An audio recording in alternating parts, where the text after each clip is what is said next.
विद्यार्थियों, हमने अपनी पिछली क्लास में राजस्थान में धार्मिक विचारकों में दादू दयाल के बारे में अध्ययन किया था। आज की क्लास में हम मीराबाई के बारे में जानेंगे। मीराबाई एक महान कवयित्री, भगवान श्री कृष्ण की दीवानी और उनकी परम भक्त थी। उनका नाम भक्ति आंदोलन के सबसे लोकप्रिय संतों में शुमार है।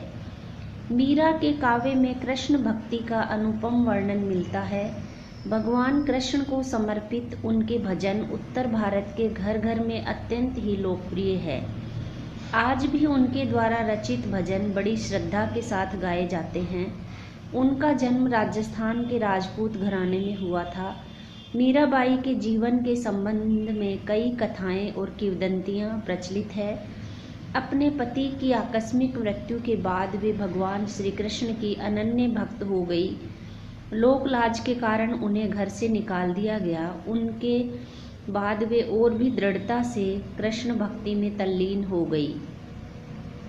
मीरा कृष्ण की दीवानी थी। उनके कृष्ण प्रेम और भक्ति की गहराई अतुल है।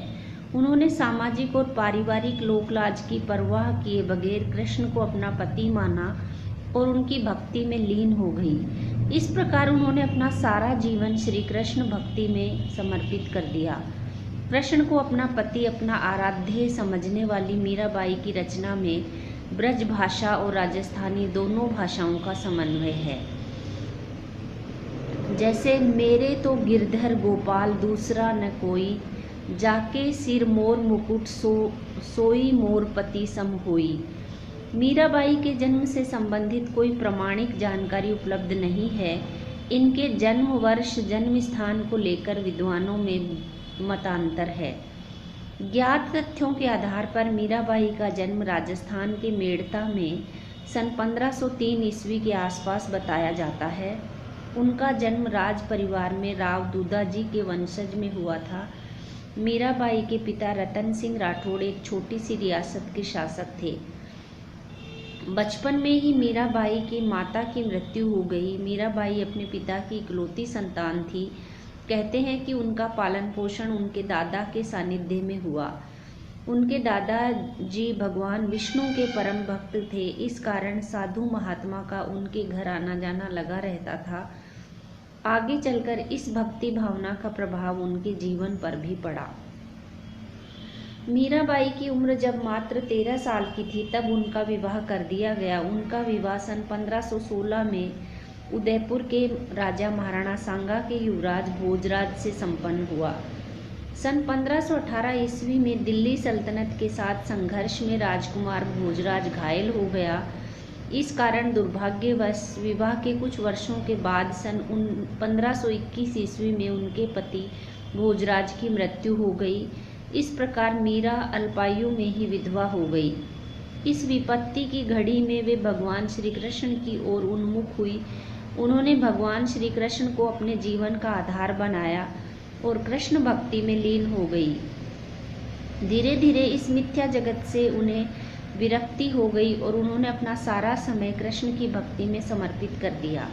कहते हैं उस वक्त सती प्रथा प्रचलित थी और पति की मृत्यु होने पर पत्नी को भी पति के साथ आग में जलना पड़ता था। मीरा को भी सती करने की कोशिश की गई लेकिन वह तैयार नहीं हुई। धीरे धीरे उन्हें इस मिथ्या जगत से विरक्ति हो गई।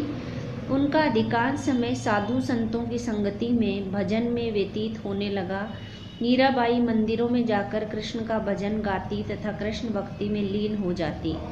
वे परिवार के लोकलाज को दरकिनार कर कृष्ण की मूर्ति के सामने भक्ति मद में चूर होकर नाचने लगती।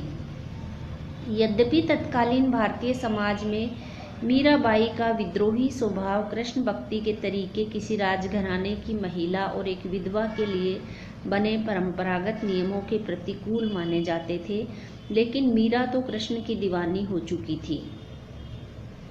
मीराबाई का कृष्ण भक्ति में इस तरह से नाचना गाना उनके ससुराल वालों को अच्छा नहीं लगा। उनके ससुराल के लोग मीराबाई की इस तरह की कृष्ण भक्ति को राजघराने के प्रतिकूल माना। उन्हें तरह तरह से सताया जाने लगा। उन्हें विषधर सांप से कटवाकर मारने की कोशिश की गई तथा उनके खाने में जहर मिला दिया गया। लेकिन कृष्ण प्रेम की दीवानी मीरा पर इसका कुछ असर नहीं हुआ। उनकी कृष्ण के प्रति प्रेम और भक्ति दिन प्रतिदिन बढ़ती गई। ससुराल के सताए जाने के कारण वे अपने मायके मेड़ता चली गई। सन 1538 में राव मालदेव ने मेड़ता पर अधिकार कर लिया और मेड़ता का पतन हो गया। चित्तौड़गढ़ किले के अंदर भव्य मीराबाई मंदिर अवस्थित है। मेड़ता के पतन के बाद मीरा ने गृह त्याग कर तीर्थ यात्रा पर निकल गई। सन 1539 में वे वृंदावन आ गई, जहां उनकी मुलाकात रूप गोस्वामी से हुई। मीराबाई ने कुछ वर्ष वृंदावन में रहकर ही कृष्ण की भक्ति की। उसके बाद वे सन 1546 ईस्वी के आसपास गुजरात में भगवान श्री कृष्ण की नगरी द्वारका चली गई। उन्होंने अपना सारा समय कृष्ण भक्ति, साधु संतों के साथ भजन और भक्ति पदों की रचना में व्यतीत किया। कहते हैं बहुत दिन तक वृंदावन में समय गुजारने के बाद वे द्वारिका चली गई। किंवदंती है कि द्वारिका जाकर वे भगवान कृष्ण का भजन करते हुए 1560 ईस्वी में भगवान श्री कृष्ण की मूर्ति में समाहित हो गई। भगवान श्री कृष्ण के गुणगान में रचित सैकड़ों भजनों को मीराबाई के साथ जोड़कर देखा जाता है, लेकिन विद्वानों का मत इससे अलग है।